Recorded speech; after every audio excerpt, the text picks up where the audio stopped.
The first thing Yara felt was the jolt, a sudden screech of tires slicing through the Seoul skyline as the helicopter descended. The wind whipped against her face, and for a fraction of a second she felt alive, untouchable, as if power itself were a shield. She had built this life with her hands, her mind, and her relentless will. But in that moment, a creeping dread slithered through her chest. Something was wrong. Her phone vibrated violently in her pocket, a warning she couldn't ignore. She pulled it out just as her assistant's panicked voice came through. "Miss Kang-Adeyemi, the transfers. Someone's initiated massive withdrawals from your account. All of them." Her stomach sank. Her fingers trembled as she swiped the screen. 87 million. Gone in minutes. And there was no trace of who had done it. Yara's mind raced, bouncing between disbelief and fury. No one could touch me like this. Not Jun, Sok, not So, Min, not anyone. But the sinking weight told her otherwise. This was calculated, premeditated, personal Jun Sok, the man she thought she loved. She had been careful, so careful. She had shielded him from everything, even her own fears, because love had seemed like the only safe harbor in a life of control and betrayal. And now he was gone, or so everyone thought. If you're still here, welcome back. That means this story already has you thinking. And trust me, it only gets deeper from here. Stories like this aren't just about drama. They're about choices, consequences, and the people we trust the most. So if you enjoy emotional, suspenseful stories like this, make sure you subscribe and stick around. You don't want to miss what happens next. Her thoughts were interrupted by Soo Min's voice over the encrypted line, calm, deliberate. "You knew this was coming eventually." Yara's fists clenched, her nails biting into her palms. "I trusted you, you did, and I trusted you to fail." The line went dead before Yara could respond. Her eyes darted to the office window. The city sprawled below, beautiful and indifferent. She had ruled this empire for years, navigating power with a precision that left others in awe. But she had underestimated the one person who had shaped her from the shadows, the fixer who had built her empire and now held the keys to its destruction. Her heartbeat pounded in her ears as she took a deliberate step back from the ledge of her office balcony, trying to steady herself. This wasn't just financial sabotage. This was personal. Her empire, her life, her identity, all under threat in a way she couldn't control. She needed answers. Fast, her private office computer buzzed. A single encrypted message appeared. "He's not dead." Her breath hitched, her chest tightened. She wanted to scream, to throw something, to rip the world apart with her rage. But she didn't. She could not yet. Her reflection in the darkened window stared back at her, composed, beautiful, untouchable, but hollow at the edges. Every choice she had made, every sacrifice, every calculated move, now threatened to crumble in seconds. The next moment her phone buzzed again. A CTA notification from her private channel for followers blinked briefly. "If you want the real story, subscribe. Comment your theories, like if you think anyone is safe in this city." Even now she felt the absurdity. Life and empire, drama and survival, all intertwined with the faint echo of a social media call to action. She shoved it aside, letting it remind her that in this world, perception was as deadly as reality. Minutes later, Jun Sok appeared, alive. He stepped through the private elevator doors with that familiar, disarming smile. But something was off, too precise, too cold. "You're here," Yara whispered, disbelief cracking her voice. "I had to make sure you'd survive," he said, his tone casual but weighted, like a dagger wrapped in velvet. She could feel the tremor of betrayal crawl up her spine.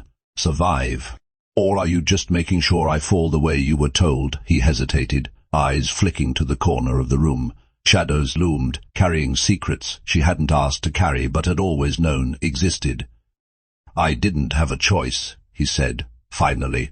Her chest tightened. Rage, disbelief, love, and fear all collided. "Choices?" she hissed. "Every time I thought I could trust someone, I was wrong. You were supposed to." She stopped herself, the words breaking. "Never mind." Her gaze swept the room. landing on the faint outline of Sumin's silhouette just outside the window. She felt it, the pull of the orchestrator behind it all. The fixer, the architect of her rise and the same woman who had engineered every step of her fall. Yara's mind raced, trying to assemble the puzzle. Every betrayal, every hidden truth, every decision she had made to survive now pointed to one person. So, Min, but Jun Sok, he was the catalyst, the one she had loved, the one who had drained her empire, framed her, and faked his death. And yet, in some strange, impossible way, she still felt the ghost of affection for him. "You think you can control everything," she whispered, voice trembling. "But you underestimated me." Jun Sok's lips curled slightly. Maybe I underestimated them, or myself. Her phone buzzed again. Another CTA blinked onto her screen. "If you're shocked, comment below. Don't miss the next twist." Yara let the message sit for a moment. The city stretched out before her, alive and indifferent. She clenched her fists, her mind calculating the impossible: revenge, survival, truth, exposure. Every option carried a cost, every action a consequence she could not predict. And then the realization hit her like a punch to the chest. Everything I've built, everything I've fought for, it's all on the line, and it starts now. She took a step toward the elevator, her heels clicking against the polished marble floor. Each step was deliberate, each breath measured. The world outside may have thought she was a victim, a widow, a target, but Yara Kang-Adeyemi had survived every impossibility before, and she would survive this too. The camera pans out, the city lights glinting like 1,000 tiny threats and opportunities, and Yara's voiceover cuts through the tension. "They think I'm finished. They think I'll fall. But they've only just begun to see what happens when someone who refuses to be broken finally decides to fight back." Fade to black. Yara barely caught her breath as the elevator doors closed. Jun Sok's presence lingered like a shadow, and every instinct screamed that trust had died the moment she opened the door. She leaned against the polished steel wall, eyes closed, letting the hum of the cabin fill the silence. "I can't let him see that I'm shaken," she thought. "I can't let Sumin win before the game even starts." When the doors opened, her private office greeted her with the stark white of morning light cutting through blinds. The air smelled faintly of citrus polish and tension. Her assistant was waiting, tablet in hand, pale-faced. "Miss Kang-Adeyemi, the transfers weren't random," the assistant said. "They were routed through multiple accounts overseas. We've traced the path to one IP, but it keeps bouncing, impossible to pinpoint." Yara's jaw tightened, her hands hovered over the desk, quivering just enough to betray the controlled calm she projected. So it was him. She turned sharply, but Jun Sok was already at the window watching the streets below. His reflection danced across the glass, merging with her own. She wanted to scream, to shake him, to demand every answer, but she didn't. She needed clarity. "Why?" she asked finally. Her voice was low, brittle. Jun Sok didn't meet her eyes. "I told you I had no choice." "Choices," she repeated, letting the word cut through the room like glass.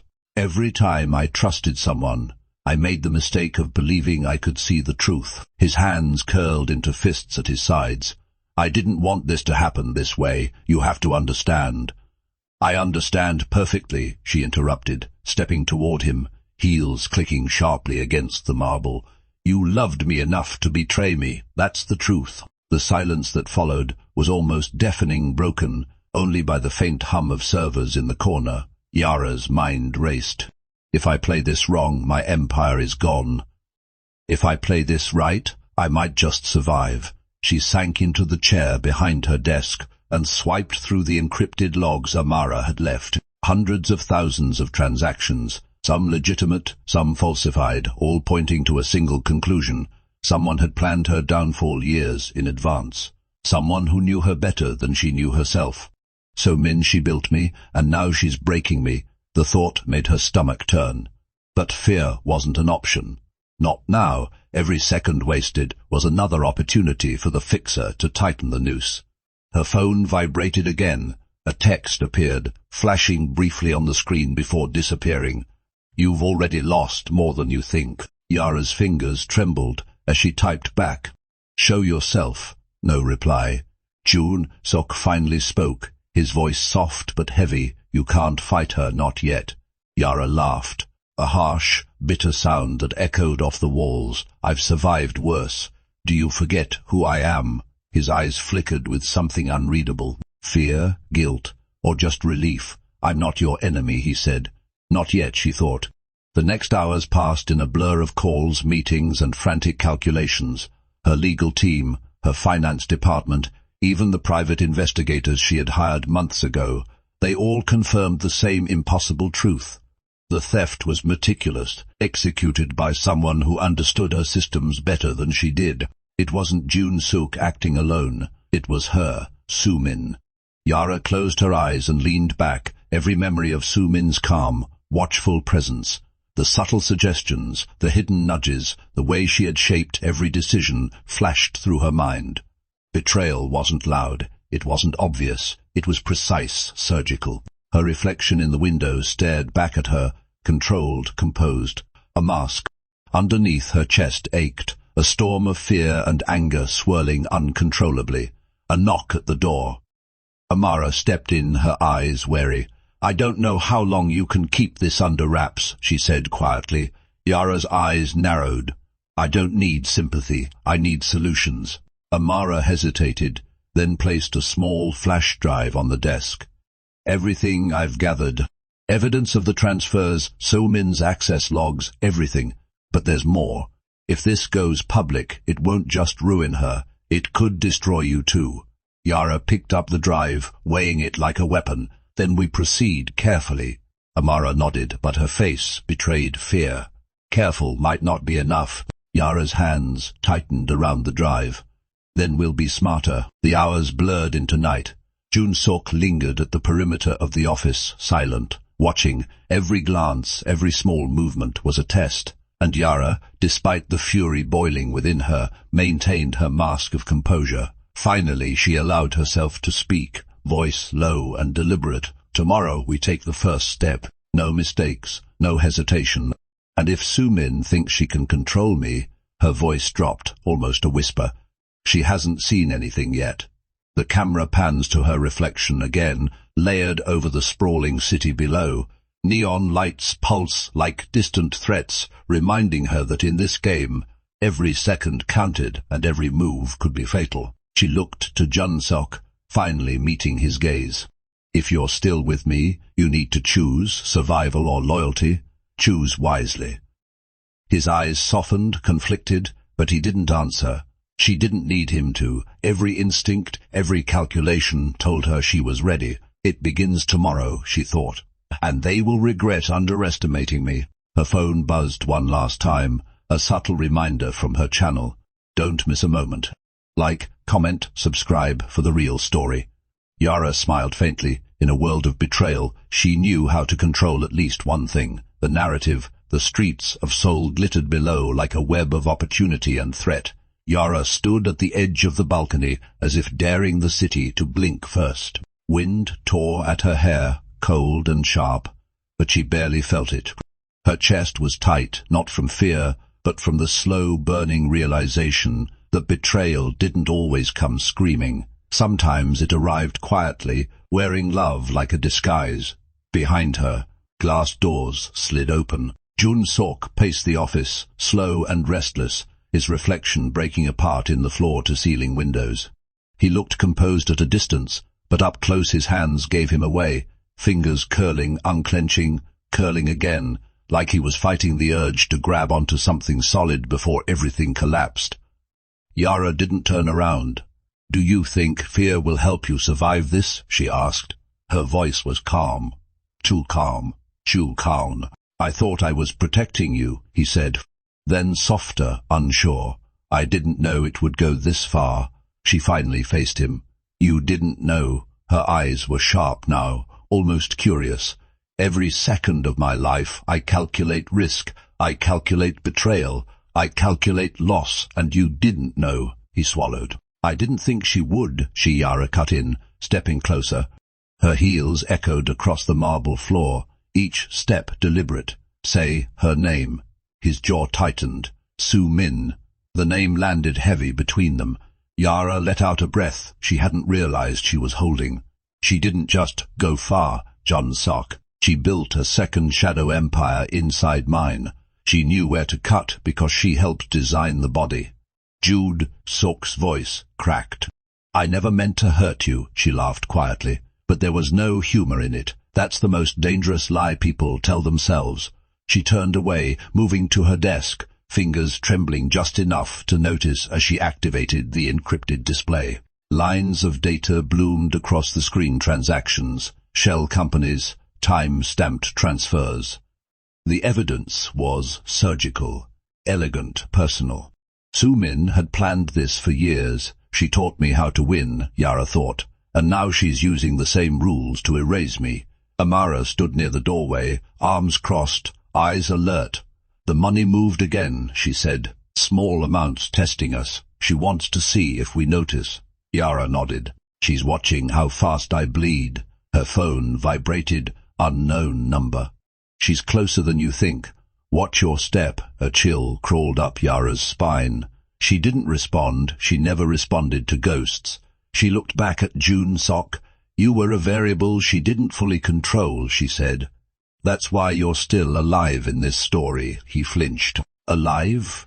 You think this is just about money? Yara's tone hardened. She's rewriting reality, narratives. Blame. By the time she's done, I won't just be bankrupt, I'll be the villain. Silence pressed in on them, thick and suffocating. Jun Sok took a step forward. Tell me what to do. She studied him, really studied him, the man she thought she loved, the man who might still betray her again if fear outweighed loyalty. You don't get instructions, she said. You get observation. Every word you say from now on is evidence. He nodded, jaw clenched. Then it happened. A sharp notification cut through the room. Amara's tablet lit up first. We have a problem. Screens across the office flickered on automatically. A live stream, anonymous, grainy, but convincing. Documents scrolling fast enough to overwhelm, but slow enough to sting. Partial evidence of internal transfers. Yara's name, her company's, her signature. Employees began flooding internal channels. Investors demanded explanations somewhere. Journalists were already writing headlines they hadn't earned yet. Her chest tightened, not panic, anger. They're trying to provoke you, Amara said quickly. If you react emotionally, they win. Yara closed her eyes for half a second. In that sliver of darkness, she saw the end handcuffs, courtrooms, her face dragged through every screen in the world. Then she opened them. Good, she said quietly. Let them leak crumbs. I'll starve them of the meal. She moved fast now. Orders issued. Firewalls raised. Counter-statements drafted but not released. Every move measured. Jun Sok watched her in silence, awe and fear tangled together. You don't look scared, he said. I am, Yara replied. I just don't let fear drive. Another message buzzed in. Do you think she deserves what's coming? She exhaled through her nose, almost smiling. If you're watching this and you think this ends clean, you don't understand power. She ignored the message and looked back out at the city. Seoul glittered, indifferent, beautiful, somewhere inside that maze of lights.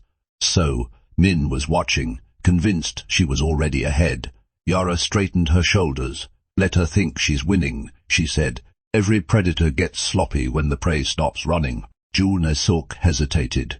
And when she realizes, Yara's reflection stared back at her in the glass, controlled, furious, unbroken. Then she'll learn, Yara said. Why I survived every other war meant to end me. The live stream numbers climbed.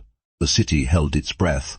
And somewhere in the shadows, Su Min smiled, still unaware that the first real mistake she'd made was underestimating how far Yara was willing to fall, just to rise again. Morning arrived without mercy. Yara hadn't slept. She sat alone in the dim conference room, the city washed in pale grey light beyond the windows. Seoul looked softer at dawn, almost innocent, as if it hadn't spent the night tearing into her name. Her reflection stared back at her in the glass eyes, sharp, jaw set, a woman holding herself together by discipline alone. The live stream leak hadn't stopped. It had evolved. not explosions. Whispers, that was Su-min's style. Amara entered quietly, placing a tablet on the table. "They're not accusing you directly anymore," she said. "They're asking questions, that's worse." Yara didn't look down. Questions invite imagination, and imagination invites judgment. Yara finally turned. Exactly. Her phone vibrated again, not an unknown number this time. Jun-suk. She let it ring once, twice, then answered. "Say it," she said before he could speak. "They froze one of the offshore accounts," he said, breathless. "Just one. It's symbolic." "Symbols shape narratives," Yara replied. "Where are you?"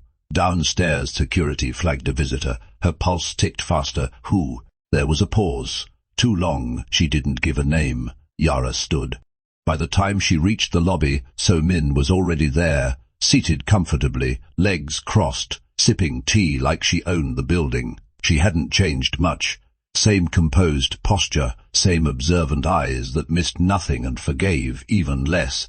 They locked eyes. The world narrowed. "Yara," Su-min said warmly, rising. "You look tired." Yara smiled back, slow and sharp. "You look bold."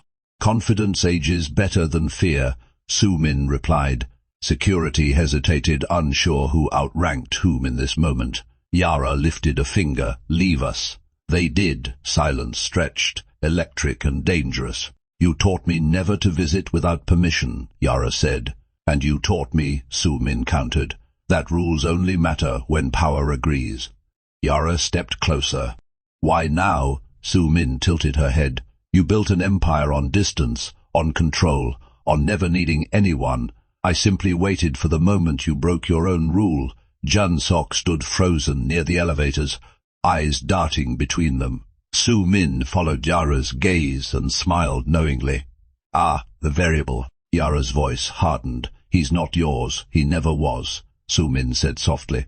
"He was curious, lonely, human." Jun-sok finally spoke. "You said you were helping her." Su-min turned to him, eyes almost kind. "I was, just not in the way you assumed." Yara felt something inside her crack, not loud, but deep. "You're framing me."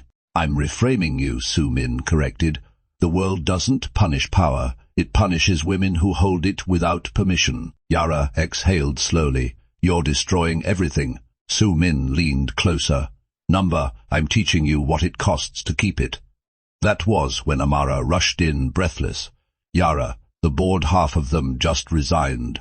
The floor seemed to tilt. Jun-sok looked at Yara, panic in his eyes. "I swear I didn't know this would happen." "Wally." Su-min smiled wider. "Of course you didn't." Yara straightened, pain locking itself behind her ribs. "You came here to gloat."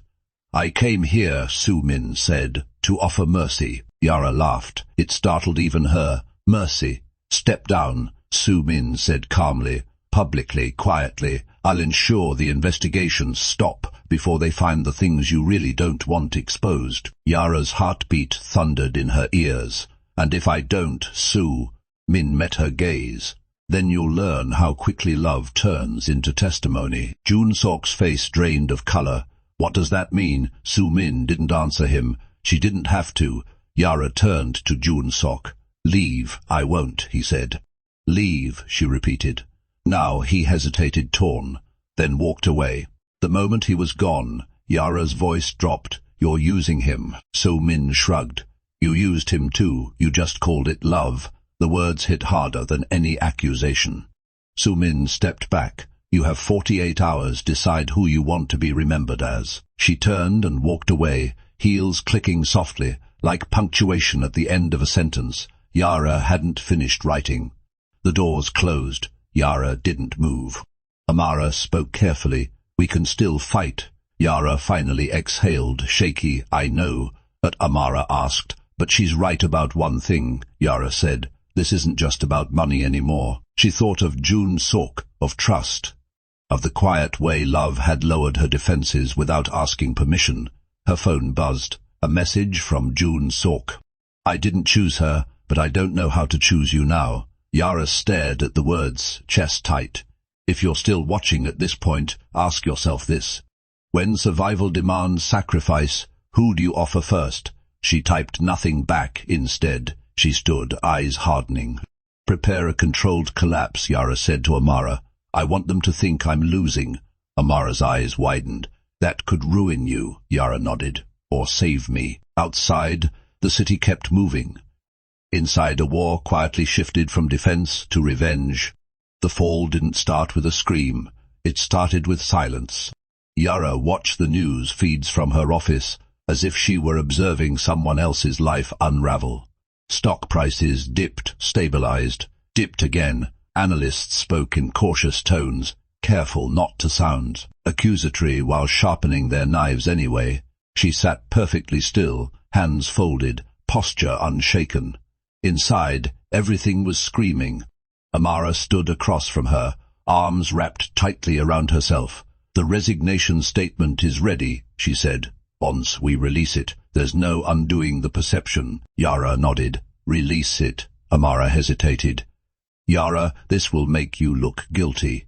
It will make me look human, Yara replied. That's what she wants the world to believe. The statement went live. Within minutes, the narrative shifted. Commentators spoke of pressure, fatigue, possible mismanagement. No one said criminal yet, but they were circling. Yara leaned back, eyes closing briefly. Let them smell blood. Her phone buzzed again. Junsok. She didn't answer.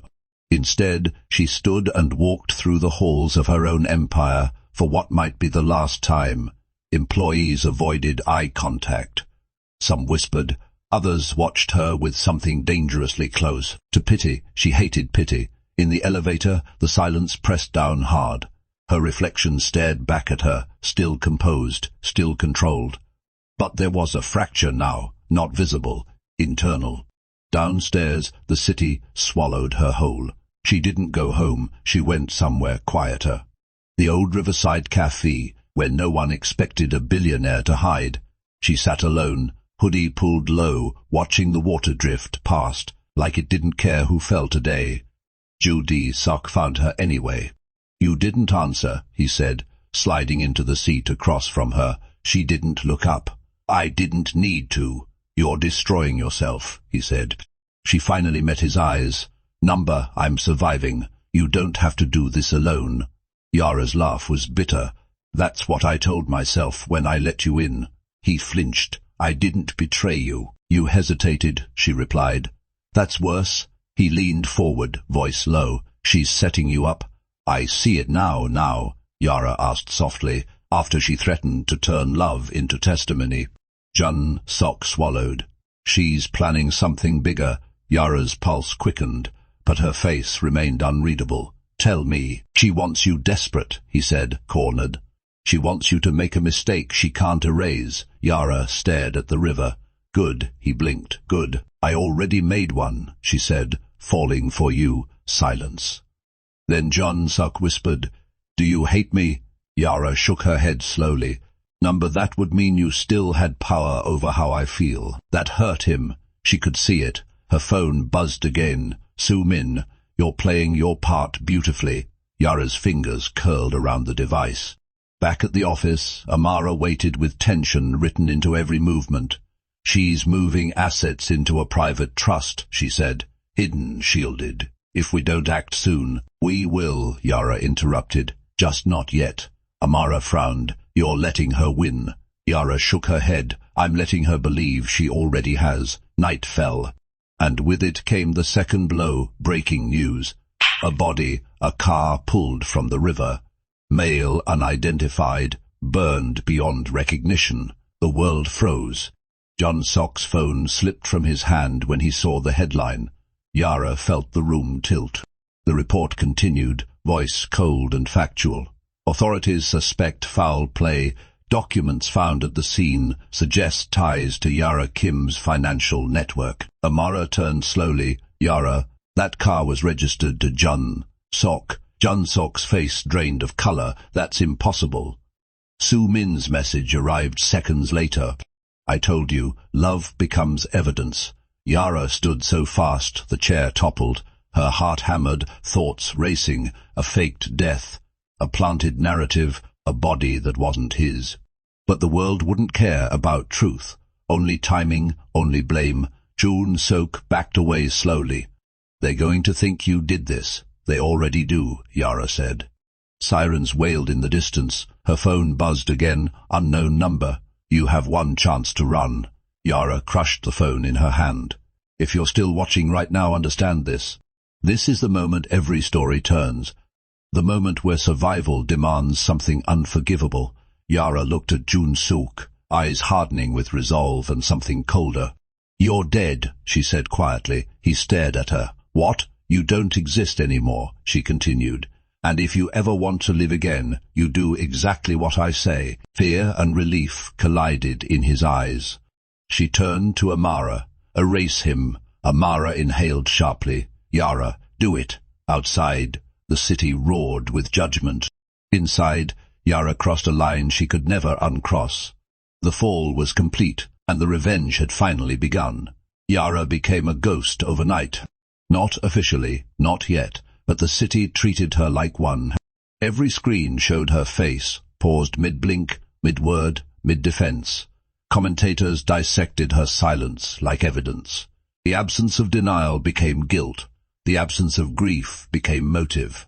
She watched it all from a darkened safe house on the outskirts of the city, the kind of place built for people who expected enemies long before they expected love. Jun-sook sat across the room, hood pulled low, hands shaking slightly as he stared at the floor. Dead men weren't supposed to tremble. Amara stood near the window, blinds barely open. "They issued a warrant," she said quietly.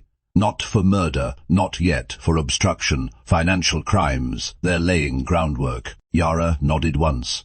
Her voice was steady, but something inside her had calcified. "They won't stop." "No," Amara agreed. "And Soo-min knows it." Jun-sook finally spoke. "I saw my name scrolling under deceased." His voice cracked. "They called my mother." Yara closed her eyes. This was the cost. She hadn't calculated enough. "I didn't ask for this," he said. She opened her eyes, met his gaze. "I know. You told me I was dead," he continued. "But it doesn't feel like hiding. It feels like punishment." Yara didn't defend herself. She had learned that leadership sometimes meant absorbing hatred without flinching.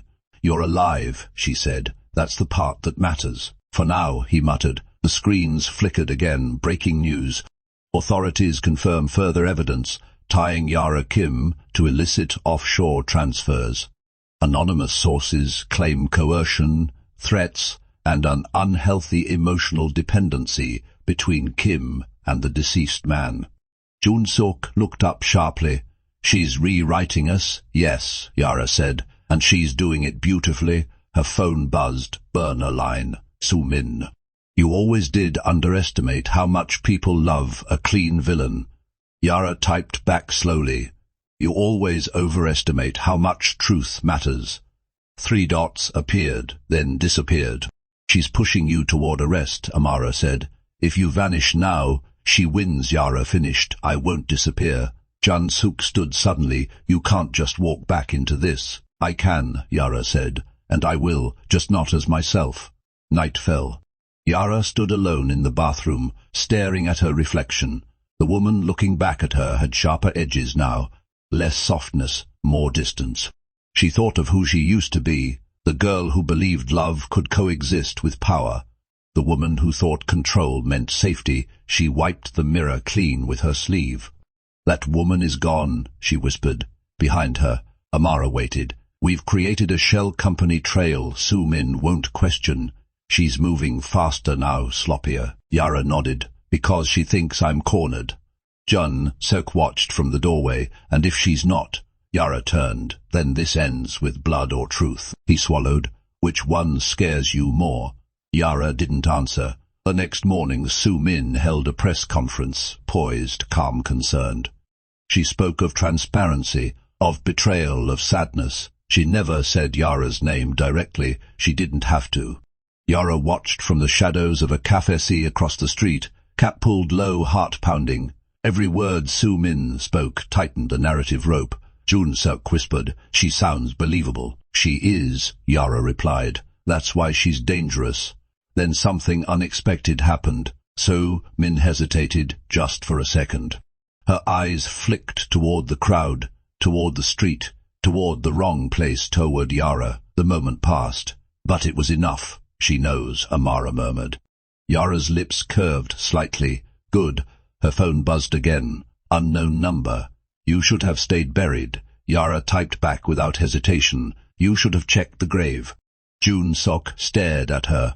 What are you doing? Closing the distance, Yara said. She's been controlling the board. I'm taking the pieces back. Sirens wailed nearby. Police moving fast, too fast. Amara stiffened. They're coming for me, Yara said calmly. Jun Sok grabbed her arm. You can't let them take you. I have to, Yara replied. This only works if she believes I'm out of options. He shook his head. That could destroy you. Yara met his eyes. It already has. I'm just choosing how. She stepped into the open hands, visible, chin high. Cameras snapped instantly. Voices shouted. Questions flew like knives. Miss Kim, did you order the killing of? She said nothing. As officers closed in, her phone vibrated one last time. Soo Min. I told you mercy was your only way out. Yara, let them cuff her. Let them push her forward. Let the world believe she was finished. If you're still watching, remember this. The most dangerous move isn't fighting back. It's letting your enemy believe they've already won. Yara didn't look back as the doors closed behind her, but in the silence, her plan moved into its final phase. Prison didn't feel the way Yara expected. There were no dramatic slams of iron doors, no cinematic chaos. Just fluorescent lights that never softened, walls that smelled faintly of disinfectant and despair, and the constant awareness. Every movement was being watched, control stripped down to nothing. She sat on the narrow bench in processing, wrists still aching from the cuffs that had been removed minutes earlier. Around her, women whispered, stared, sized her up. Some recognized her, didn't care. Power meant nothing here. That terrified her more than she wanted to admit. Across the city, Jun Sok watched the footage replay again and again. Yara being led away, chin high, silent, unapologetic. She planned this, he kept telling himself. But planning didn't make the image hurt less. Amara sat across from him in the safe house, laptop open, fingers moving quickly. She bought us time, she said. Not much, but enough. Jun Sok ran a hand through his hair. She's in prison, and Soo Min thinks she's broken, Amara replied. That's the opening. Inside the facility, Yara was escorted to a shared cell. The door closed with a dull final sound that settled into her bones. Her cellmate looked her over slowly. You're the rich one. Yara didn't respond. Must be nice, the woman continued. Fall from heaven to here. Yara sat on the lower bunk. Heaven is a myth, the woman snorted. So is innocence. Hours passed. Then days blurred together. Interrogations. Lawyers asking questions that weren't really questions. Guards who treated her with a mix of suspicion and fascination. And always screens. News playing endlessly in the common area. Soo Min speaking with concern. Soo Min advocating cooperation. Soo Min positioning herself as the only reasonable voice left. Yara watched without expression, but every word etched itself into her memory. She's enjoying this. Then came the message, not through a phone, through a lawyer. Your associate sends her regards, the lawyer said carefully, eyes flicking toward the guard. Yara's heartbeat slowed. What does she want? She wants you to confess. Yara smiled faintly. Of course she does. That night, Jun Sok made his choice. He stood in front of a mirror in the safe house, staring at a man the world believed was dead. He hadn't slept. He hadn't eaten properly. Guilt sat on his chest like weight. She went in there for me, he whispered to his reflection. Amara watched from the doorway. She went in there for the plan, and the plan needs me, he said. Amara hesitated. If you surface now, I won't surface, Jun Sok interrupted. Not publicly. He reached for his phone, a different line, one only Yara knew to expect. In prison, Yara was lining up for count when a guard paused. You've got a message. Her pulse ticked faster. Later, alone, she listened. Jun Sok's voice came through rough and quiet. I know you told me to stay dead, but I found something. Soo Min moved the trust early. She's hiding assets through a proxy she thinks is loyal. Yara closed her eyes. There's more, he continued. The body in the car, it wasn't random. I think I know who it was. Her chest tightened. Who? A pause, heavy, summony, she already erased. Yara exhaled slowly. Good, good, he repeated. Yes, she said. Because ghosts can testify. The line went dead. The next morning, Soo-min visited the prison, not officially, through influence. She sat across from Yara in the interview room, immaculate as ever. The glass between them reflected two versions of the same woman, one free, one caged. You look thinner, Soo-min said gently. Yara met her gaze. You look nervous. Soo-min smiled. Confess, Yara, end this circus. I'll make sure your legacy survives, even if you don't. Yara leaned forward. You're rushing. Soo-min's smile flickered. Just barely. I don't rush, she said. You moved the trust early, Yara replied. That's rushing. Silence. Then Soo-min laughed softly. You're grasping. Yara tilted her head. You visited me. That means you're afraid I still matter. Soo-min stood. Enjoy your martyrdom. She left, but she didn't look as confident walking out.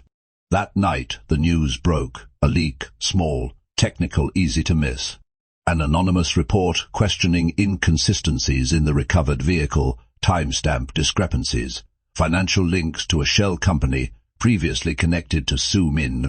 Jun-suk watched the reaction ripple outward. Investors paused. Journalists hesitated. The first crack. In her cell, Yara sat on the bunk, heart racing quietly. She hadn't moved. She hadn't spoken, but the board was shifting. If you're still watching now, understand this. Revenge doesn't begin with violence. It begins the moment your enemy realizes you're still thinking. Yara lay back, staring at the ceiling. For the first time since her arrest, she allowed herself a small, dangerous smile. The cage was real, but so was the trap, and Soo-min was already standing inside it, without knowing where the walls were. Soo-min did not panic, not outwardly. Outwardly she smiled. She attended meetings, she reassured investors, she spoke calmly on panels about resilience and ethical leadership. She wore soft colors and practiced concern like a second language, but behind closed doors, the rhythm of her world began to break. She stared at the leaked report on her private screen, jaw tightening as she scrolled. Timestamp inconsistencies, shell company overlaps, a question mark where certainty had once lived. Who authorized this? She asked, voice flat. No one answered. Her assistant avoided her eyes. Her legal counsel cleared his throat. It's not definitive, he said carefully, but it's inconvenient. Inconvenient. Soo-min repeated, that leak shouldn't exist. It came from inside. Another voice said quietly. Soo-min felt something cold settle in her stomach. Inside meant loyalty had cracked. Across the city, Jun-suk moved like a man already half caught. He no longer stayed in safe houses. He shifted constantly, subways, crowded markets, places where cameras blurred faces into noise. Every reflection startled him, every siren made his pulse jump. Dead men weren't supposed to feel hunted. He stood in a crowded internet cafe, hood low, hands trembling as he uploaded the last encrypted file. His finger hovered over the send button. If he sent this, there was no going back. Yara's voice echoed in his memory, only move when the cost is irreversible. He hit send. In prison, Yara felt it before she heard it. A subtle shift, a tension change, like the air before a storm. She was sitting in the common area when the news anchor's voice sharpened. Sources now confirming that assets tied to Soo-min Park may have been moved prior to any public allegations, raising questions about insider knowledge. The room grew quieter. Even the guards paused. Yara didn't smile. She didn't react at all. She simply folded her hands and waited. Hours later, Amara's lawyer appeared during visiting hours. His expression was controlled, but his eyes were alive with something close to hope. It's working, he said under his breath. She's scrambling. Yara leaned forward. How badly? They subpoenaed her trust manager. He's not as loyal as she thinks. Yara exhaled slowly. Good, but you need to be careful, he added. If she realizes Jun-sok is alive, she already suspects, Yara said. That's why she's rushing. Back in her penthouse, Soo-min poured herself a drink she didn't need. Her phone buzzed constantly. Lawyers, board members, people who used to say, of course, now saying, let's wait and see. She hated wait and see. She paced, heels sharp against marble, mind racing through contingencies.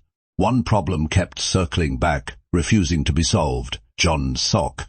Dead men didn't leak files. She stopped abruptly and grabbed her phone. Find him, she said into the line. I don't care how, quietly. Night fell again. Jun-suk sat alone in a subway car, heart pounding as he watched Soo-min's face appear on a screen overhead.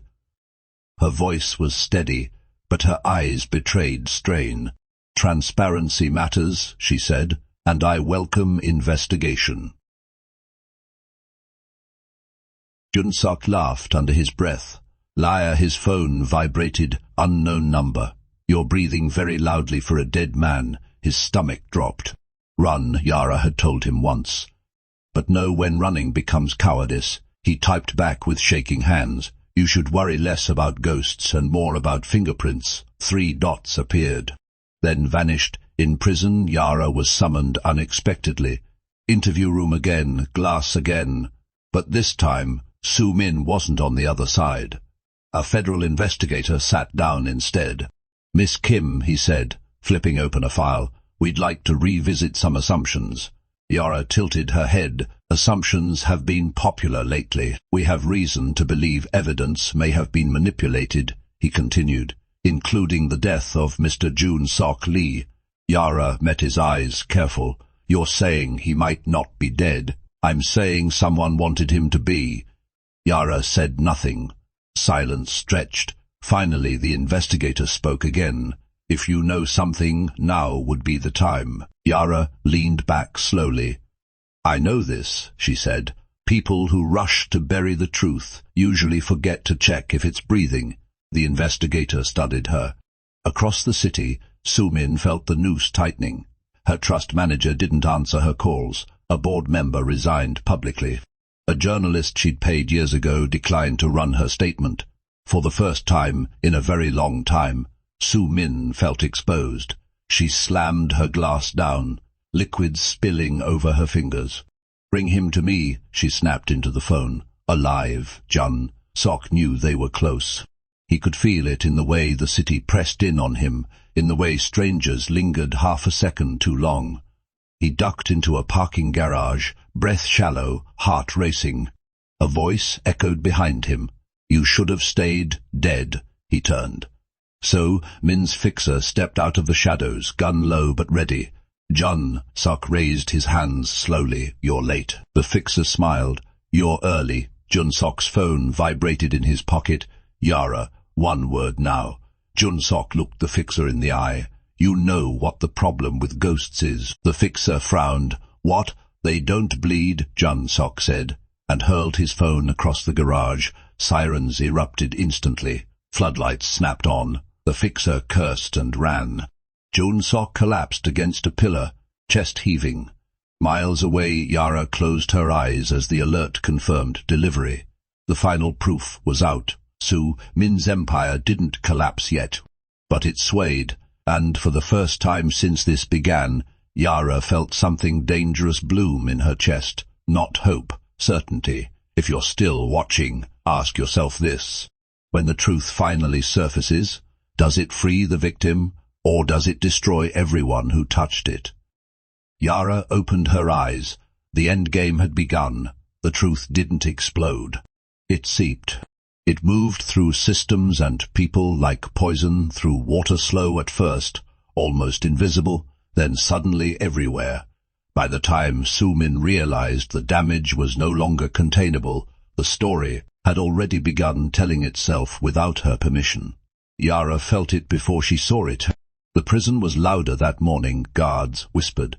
Inmates crowded around the common room television. Even the air felt different, charged, alert, hungry. The screen flickered. Federal investigators now confirm that evidence connected to the alleged death of Jun-sok Lee may have been falsified, A murmur rippled through the room. Yara stayed seated. She had learned the discipline of stillness, learned that real power didn't react, it waited. The anchor continued. Sources indicate the recovered vehicle was staged, and that financial ties point not to Yara Kim, but to entities controlled by Soo-min Park. Someone cursed softly behind her. Somebody else laughed. Yara closed her eyes, not in relief, not in triumph, but in recognition. This is the turn. Across the city, Soo-min watched the same broadcast from her office, frozen mid-step. The glass walls reflected her image back at her from every angle. Composed posture, immaculate suit, a woman who common had never allowed herself to look uncertain. Her phone began to ring. She didn't answer. The screen changed. A journalist she recognized, someone she had once fed stories to carefully, strategically. "This raises serious questions," the journalist said, "about who has truly been manipulating the narrative from the beginning." Soo-min's hand tightened around the remote until her knuckles whitened. "No," she whispered. "No, no, no." She turned toward her assistant. "Get legal on the line. Now." "They're already here," the assistant said quietly. Soo-min followed her gaze. Two federal agents stood just outside the glass doors. In the parking garage, Jun-suk sat in the back of an unmarked car, wrapped in a blanket that smelled like detergent and metal. His hands still shook, adrenaline crashing hard, now that the danger had passed, at least for the moment. An agent across from him studied his face. "You understand, you're no longer presumed dead." Jun-suk let out a shaky laugh. "That's one way to put it." "You're alive," the agent continued, "because someone wanted you silent." Jun-suk looked out the window. Simone wanted her buried. At the prison, Yara was escorted unexpectedly, not to interrogation, not to her cell, but to a private holding room. Amara waited inside, eyes bright, barely contained. "They're moving fast," Amara whispered. "They're reopening everything, the warrants being reconsidered." Yara sat slowly. "And Soo-min," Amara smiled, sharp and satisfied. "She's being detained." Yara closed her eyes again, not out of joy, out of weight. The cost of this moment pressed down on her all at once, the nights without sleep, the love she had misjudged, the version of herself she had sacrificed to survive. Jun-suk appeared on the screen moments later, his face blurred but unmistakable. "Authorities confirm Jun-suk Lee is alive and cooperating." A collective gasp filled the room. Yara's breath caught just slightly. He was alive and visible. That was the danger now. Soo-min sat across from investigators hours later, posture rigid, expression carefully neutral. She answered questions with precision, with practiced calm, but cracks had begun to show. "You moved the trust before allegations surfaced," an agent said. "Why?" Soo-min met his gaze, precaution, and the shell companies, standard diversification. "And the fixer," her jaw tightened. "I don't know what you're implying." They slid a photo across the table. The fixer, the garage, time-stamped, silence stretched. Meanwhile, Jun-suk was escorted into a separate building under guard. He signed forms he barely read, mind racing. He hadn't planned to be seen like this. He hadn't planned to be the face of anything. But when the agent paused and asked, "Do you understand what happens next?" Jun-suk nodded. "I testify." Back in the prison, Yara was alone again. No cameras, no whispers, just the hum of electricity and her own thoughts. She thought of Soo-min not as the villain the world now saw, but as the mentor who had once told her, "Never let them see you hesitate." She had learned the lesson too well. The door opened. A guard stepped aside. Soo-min entered. No cameras, no audience, just the two of them. "You planned this," Soo-min said quietly. Yara stood. "You taught me," she replied. Soo-min's composure cracked just a little. "You destroyed everything." Yara shook her head. "You did. I just stopped covering for you." "You used him," Soo-min spat. "You let him die for your revenge." Yara's eyes hardened. You killed someone else and called it strategy." Silence pressed between them, heavy and final. Soo-min laughed suddenly. "Brittle, do you think this ends cleanly? Even if I fall, you don't walk away whole." Yara stepped closer. I know. That was the difference. Sumin searched her face, perhaps for regret, for fear. She found neither. The guard returned. Sumin was escorted out. The door closed. For the first time since her arrest, Yara sat down and let her shoulders slump. Outside, the world roared with revelation. Inside, she reckoned with the truth she hadn't wanted to face. Winning had cost her something permanent. Later that night, Amara returned. They're offering you bail, conditional release. Yara looked up slowly, and Jun Sok. He'll testify publicly, Amara said. He insisted. Yara's chest tightened. That puts him back in danger. He says he owes you. Yara stood, pacing once, then stopping. No, she said. He owes himself. If you're still watching now, this is the question you should be asking when justice finally arrives. Who decides what redemption looks like? Yara stared at the wall, knowing the final act was no longer about survival. It was about consequence, and there would be no clean ending. The morning Yara walked out of prison, the sky was overcast, but calm, the kind of grey that didn't threaten rain, only reflection. She stepped through the gates without ceremony. No press waited, no cheering crowd. Just Amara standing by the car, hands in her coat pockets, eyes searching Yara's face like she was afraid the woman who went in might not be the same one coming out. You're really free, Amara said. Yara nodded once. On paper, the car ride was quiet. The city looked unfamiliar, buildings too bright, streets too open. Freedom felt loud after years of controlled silence. Jun Sok asked about you, Amara said carefully. He's under protection. Testimony is scheduled next week. Yara stared out the window. He shouldn't have to carry this. Amara glanced at her. Neither should you. They stopped at a small apartment, temporary, unassuming, safe. Yara stood in the doorway for a long moment before stepping inside, as if crossing an invisible line. That night, sleep didn't come easily. Every time she closed her eyes, she saw Sumin across the table, saw the certainty in her smile, the belief that power could outlast truth. It couldn't. But truth didn't heal everything either. Across town, Sumin sat alone in a holding cell that smelled faintly of disinfectant and metal, no mirrors, no phone, no audience. For the first time in her life, there was no one to manage, no narrative to spin. She replayed the past again and again, searching for the exact moment control slipped through her fingers.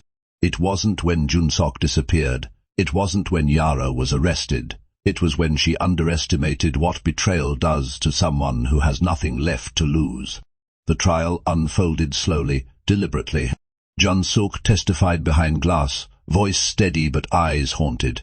He spoke about the accounts, the forged documents, the staged crash. He didn't dramatize. He didn't embellish. He just told the truth.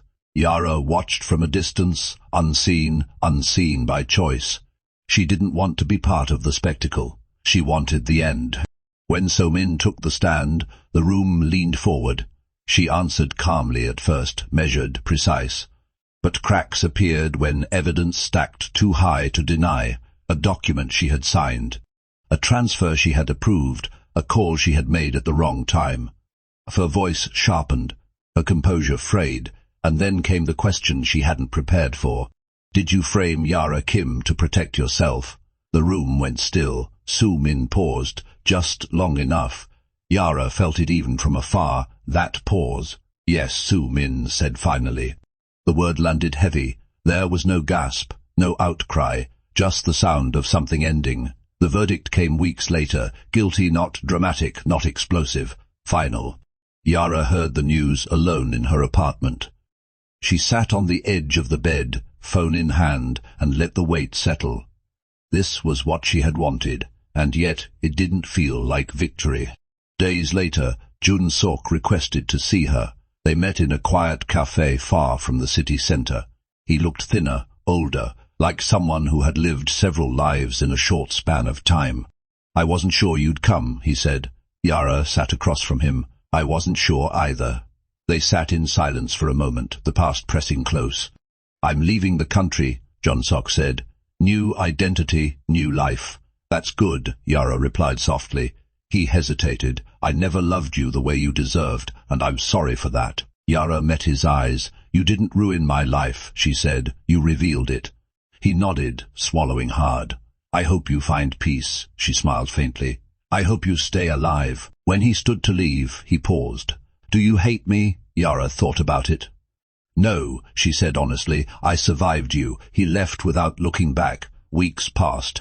The city moved on, as cities do. New scandals replaced old ones. Names faded from headlines. But Yara didn't return to her old world. She liquidated what remained of her assets quietly, legally. No drama, no revenge purchases. Instead, she invested in something smaller, something deliberate. A legal advocacy fund, anonymous, focused on people framed, silenced, erased by power structures they never agreed to serve. No interviews, no speeches, just impact. One evening Amara visited, sitting across from Yara with a glass of wine. "You could have burned her," Amara said, publicly, completely. Yara nodded. "I know, so why didn't you?" Yara looked around the room, simple furniture, open windows. Peace earned the hard way. "Because if I became her," she said, "then she still wins." Amara smiled slowly. "You're different now." Yara exhaled. "I had to be." Months later, Soo Min watched the world through reinforced glass. Letters arrived occasionally, fanatics, critics, ghosts of a past life. One letter stopped her breath. No name, just one sentence. "You taught me how to see the end before it arrives." Soo Min folded the paper carefully. For the first time, she understood something she had never accounted for. That control doesn't survive consequence. And then, one quiet morning, Yara stood on a balcony overlooking the city, phone in her hand, watching the sunrise. She wasn't rich anymore. She wasn't invisible. She wasn't anyone's pawn. She was alive, and that was enough. If this story kept you watching until now, don't let it end here. Like the video, subscribe for more stories like this, and tell us in the comments, was this revenge or justice? Because sometimes the most powerful ending is choosing not to become the villain you escaped.